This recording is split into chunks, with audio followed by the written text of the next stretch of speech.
Hi hello வணக்கம். இன்றைக்கி நம்ம சேனலில் என்ன பார்க்க போகிறோம் அப்படின்னு பார்த்தீங்கன்னா, வீட்லேயே ஈஸியான முறையில் எண்ணெய் கத்திரிக்காய் குழம்பு. எண்ணெய் கத்திரிக்காய் குழம்பு எப்படி ஈஸியாக பண்ணுறதுன்னு பார்க்கலாம். இது உங்களுக்கு செஞ்ச அன்னைக்கு சாப்பிட்றத விட மறுநாள் சாப்பிட்டிங்கன்னா டேஸ்ட்டு சும்மா அள்ளும். சப்ஸ்கிரைப் பண்ணாதவங்க சேனலை தயவுசெய்து சப்ஸ்கிரைப் பண்ணுங்கள், கமெண்ட் பண்ணுங்கள், ஷேர் பண்ணுங்கள் உங்கள் நண்பர்களுக்கெல்லாம். இது அவ்வளோ டேஸ்ட்டாக இருக்கும். நான் சொன்ன மெத்தட்லேயே செஞ்சு பாருங்கள். செஞ்சு பார்த்து சாப்பிட்டு பார்த்துட்டு எப்படி இருக்குன்னு எனக்கு கமெண்ட் பண்ணுங்கள். உங்கள் ஆதரவுகளை எங்கள் சேனலுக்கு கொடுங்க. இப்போ இந்த குழம்பு எப்படி செய்யலான்னு பார்க்கலாம் வாங்க. இதுக்கு நான் ஒரு 400 கிராம் கத்திரிக்காய் எடுத்திருக்கேன். அதை 4ஆக நகர்ந்து எடுத்து வச்சுருக்கேன். காம்பை மட்டும்தான் நறுக்கணும், அந்த கீழே இருக்கிறதெல்லாம் நறுக்காமல் மேலே கூடி 4ஆக நறுக்கி வச்சுருக்கேன். வறுக்கிறதுக்கு தேவையான பொருள் நம்ம இப்போ பார்க்கலாம்.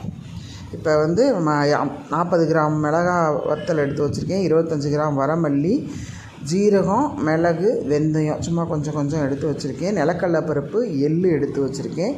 புளி நல்லா ஒரு 75 கிராமுக்கு எடுத்து ஊற வச்சுருக்கேன். இதை உங்களுக்கு தக்காளி பழம், பூண்டெல்லாம் உரித்து, வெங்காயம்லாம் உரித்து ரெடி பண்ணி வச்சுருக்கேன். இப்போ எப்படி செய்யலான்னு பார்க்கலாம். ஃபஸ்ட்டு அடுப்பில் எள்ளு, நிலக்கடலை பருப்பு போட்டு வெறும் வடை சட்டியில் வறுத்து தனியாக எடுத்து வச்சுருங்க. நல்லா வறுத்து எடுத்து வச்சுருங்க. கொஞ்சமாக எண்ணெய் ஊற்றி வறுத்தாலும் நல்லா தான் இருக்கும். அதுக்கப்புறமா கொஞ்சம் நல்லா எண்ணெயை விட்டு ஒரு 10 மில்லிகிராம் எண்ணெயை விட்டுட்டு இந்த மல்லி, வத்தல், கடலைப்பருப்பு, கொஞ்சமாக அரிசி வேணால் சேர்த்துக்குங்க. நான் அரிசி சேர்க்க மாட்டேன், ஏன்னா இதுவே கெட்டியாக வந்துடும். கடலைப்பருப்பு, மிளகு, ஜீரகம், வெந்தயம் இதெல்லாம் எடுத்து நல்லா கோல்டன் ப்ரௌன் அப்படி வர்ற மாதிரி வறுத்துக்குங்க. கருக விட்டுறாதீங்க. அடுப்பை சிம்மில் வச்சு வருங்க. ஏன்னா இந்த பொடியோட வாசனை தான் குழம்புக்கு டேஸ்ட்டை கொடுக்கும். இந்த மாதிரி கோல்டன் ப்ரௌனில் வரணும், கருத்துறக்கூடாது. அதனால் பார்த்து கவனமாக வறுத்து எடுத்து தனியாக ஆற வச்சுருங்க. இப்போ அடுப்பில் ஒரு 100 ml நல்லெண்ணெய் விட்டுக்கலாம். நல்லெண்ணெய் தான் இந்த சமையலுக்கு நல்லா இருக்கும். அதனால் 100 ml, ரொம்பலாம் வேண்டாம், 100 ml விட்டுண்டா போதும். இந்த நம்ம நறுக்கி அலம்பி எடுத்து வச்சுருக்கிற கத்திரிக்காயை இதில் சேர்த்திடுறோம். சேர்த்துட்டு இதை நம்ம சிம்மில் வச்சு மீடியம் ஃப்ளேமில் வச்சு வதக்குறோம்.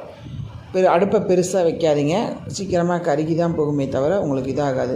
அது வேகிற கேப்பில் நம்ம எள்ளும் நிலக்கடலையும் தனியாக பொடிச்சு எடுத்து வச்சுக்கிறோம். அதுக்கப்புறமா நம்ம வறுத்து வச்சுருக்கிற மசாலா பொடிகளையும் தண்ணி ஊற்றாமல் ட்ரையாக நல்லா நைஸாக பொடி பண்ணி எடுத்துக்கிறோம்.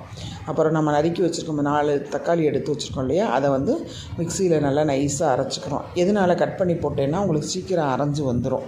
அதனால் இதை போட்டோம். இப்போ நல்ல கத்திரிக்காய் பாருங்கள் வெந்திருக்கு.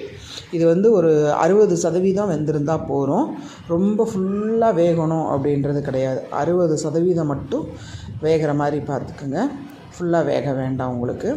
இப்போ பாருங்கள் உங்களுக்கு வெந்து வந்திருக்கு. இதை நம்ம எடுத்து தனியாக ஒரு பிளேட்டில் எடுத்து வச்சுக்கிறோம்.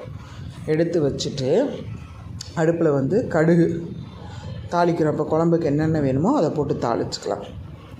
கடுகு போடுறோம், கொஞ்சமாக உளுத்தம்பருப்பு, கொஞ்சமாக ஜீரகம் போடுறோம், கொஞ்சமாக வெந்தயம் போடுறோம், கொஞ்சம் கடலைப்பருப்பு,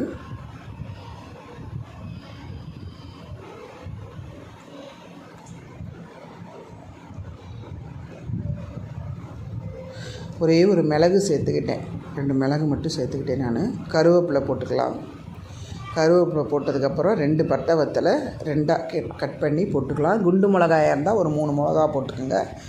நான் நீல மிளகான்றதுனால 2ஆக கிள்ளி 2 மிளகா போட்டிருக்கேன். 2 பச்சை மிளகா நறுக்கி போட்டுக்கிறேன். அப்புறம் வெங்காயம், பெரிய வெங்காயம் ஸ்லைஸாக நறுக்கி அதை போட்டிருக்கேன். நான் இந்த குழம்புக்கு தேவையான உப்பை இதிலையே போட்டுறேன். எதனாலன்னு கேட்டிங்கன்னா, வெங்காயம் வதங்கும் போதே உப்பு போட்டிங்கன்னா வெங்காயம் நல்லா வதங்கி கொடுக்கும், சீக்கிரமே வதங்கி கொடுத்துரும். அதனால் உப்பு போட்டுக்கிறேன். அப்புறம் இந்த குழம்புக்கு தேவையான மஞ்சப்பொடி 1 ஸ்பூன் போட்டுக்கிறேன். போட்டுட்டு நம்ம ஒரு 10-12 பல் பூண்டு உரித்து வச்சுருக்கோம். அந்த பூண்டையும் நம்ம இதில் போட்டுடுறோம். போட்டுட்டு நல்லா பெரட்டி விட்டுருங்க. கோல்டன் கலரில் வரணும் உங்களுக்கு. கோல்டன் கலரில் வர்ற மாதிரி இதை இது பண்ணிவிட்டு நல்லா பெரட்டி விட்டுக்குங்க. பெரட்டி விட்டுட்டு நம்ம நிலக்கடலை பொடியும் எள்ளும் சேர்த்து திரித்து வச்சோம் பார்த்திங்களா, அதை ஃபஸ்ட்டு நம்ம சேர்த்துடுறோம். சேர்த்துட்டு இதை பிரட்டி விடுறோம். என்னடா எண்ணெய் கத்திரிக்காய் குழம்புன்ட்டு நீங்கள் 100 ml தான் சேர்த்திங்க, அதுக்கப்புறம் அதிலே காயும் வதக்கிட்டீங்க, இதுக்கு எண்ணெய் எப்படி வரும் அப்படின்னு கேட்காதீங்க. எள்ளு சேர்க்குறோம், அதுலேயுமே உங்களுக்கு எண்ணெய் பிரிஞ்சு வரும். நம்ம அந்த எள்ளை போட்டு நல்லா ஒரு பிரட்டி விட்டுட்டு நம்ம திரித்து வச்சுருக்கோம் பார்த்திங்களா குழம்புக்கான மசாலா பொடி, அதையும் இதில் போடுறோம். போட்டு நம்ம ஏற்கனவே வறுத்துட்டோம், அதனால் ரொம்ப வறுக்கணும் அப்படின்றதெல்லாம் கிடையாது. இதில் பச்சை ஸ்மெல் இருக்காது. ஏன்னா ஃபுல்லாகவே நல்லா வறுத்து தான் நம்ம உங்களுக்கு பொடி பண்ணி போட்டிருக்கோம். அதனால் இது ரொம்ப நேரம் வதக்கணுன்றதில் எல்லாம் கலர்ற மாதிரி கலந்து விட்டுட்டு இந்த ஸ்டேஜில் நம்ம அரைச்சி எடுத்து வச்சுருக்கோம் பார்த்திங்களா தக்காளி, நல்லா நைஸாக அரைச்சி வச்சுருக்கிற தக்காளி விழுது சாறை வந்து இதில் போட்டுடுறோம். ஃபுல்லாக இதில் ஊற்றிடுங்க. தக்காளியை ஊற்றிட்டு கொஞ்சமாக தண்ணி சேர்த்துக்குங்க. இதை பிரட்டி விட்டுட்டு கொஞ்சமாக தண்ணி சேர்த்துக்குங்க. தண்ணி சேர்த்து ஒரு 2 நிமிஷம் இல்லைன்னா ஒரு 3 நிமிஷம் லைட்டாக கொதிக்கட்டும். இந்த தக்காளி வாசனை போகிறதுக்காக தான் இது, வேறு எதுக்காகவும் இல்லை. கொஞ்சமாக தண்ணி சேர்த்துக்குங்க. ஒரு 1/4 டம்ளர் போதும். சேர்த்துட்டு ஒரு 2லேருந்து ஒரு 3 நிமிஷம் கொதிக்கட்டும். கொதித்ததுக்கப்புறமா நம்ம புளி ஊற வச்சுருந்தோம் இல்லையா, அதை கரைச்சி நம்ம இதில் சேர்த்துறோம். நான் ஓரளவு திக்காக சேர்த்துருக்கேன். திக்காக சேர்த்தா தான் அது கொதித்து வரும்போது நல்லாயிருக்கும். ரொம்ப தண்ணியாக கரைச்சிட்டிங்கன்னா ரொம்ப நேரம் கொதிக்கிற மாதிரி இருக்கும். அதனால் புளி வந்து கரைக்கும் போது கொஞ்சம் கவனமாக கரைச்சி எடுத்துக்கோங்க. இப்போ பாருங்கள், புளியை கரைச்சி தண்ணியை இதில் சேர்த்துட்டு இதை வந்து அந்த மசாலாலாம் ஒன்று சேர்கிற மாதிரி நல்லா பிரட்டி விட்டுட்டு கொஞ்சம் நேரம் விட்டுறேன். பெருங்காயத்தூள் நான் வந்து இதில் சேர்க்குறேன். கெட்டி பெருங்காயம் இருந்தால் பொரித்து அதை பொடி பண்ணி சேர்த்துக்கோங்க. தூள் பெருங்காயம் இருந்தால் நீங்கள் இந்த ஸ்டேஜில் அப்படியே சேர்த்துக்கலாம். இதை சேர்த்துட்டு இதையும் நல்லா ஒரு பிரட்டி ஒரு 5லேருந்து 6 நிமிஷம் நல்லா கொதிக்க விடுங்க.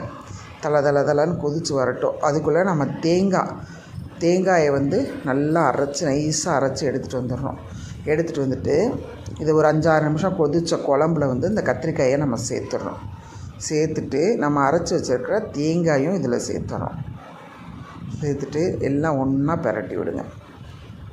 பிரட்டி விட்டுட்டு ஒரு தேங்காய் ரொம்ப நேரம் கொதிக்க வேண்டாம். ஏன்னா ரொம்ப நேரம் கொதித்தா இதுலேருந்தும் ஆயில் வரும் உங்களுக்கு. ஸோ அதனால் ஏற்கனவே குழம்பு வந்து உங்களுக்கு பச்சை வாசனைலாம் இருக்காது. அந்த புளித்தண்ணிக்கு தான் நம்ம முதலே கொதிக்க வைக்கிறோம்.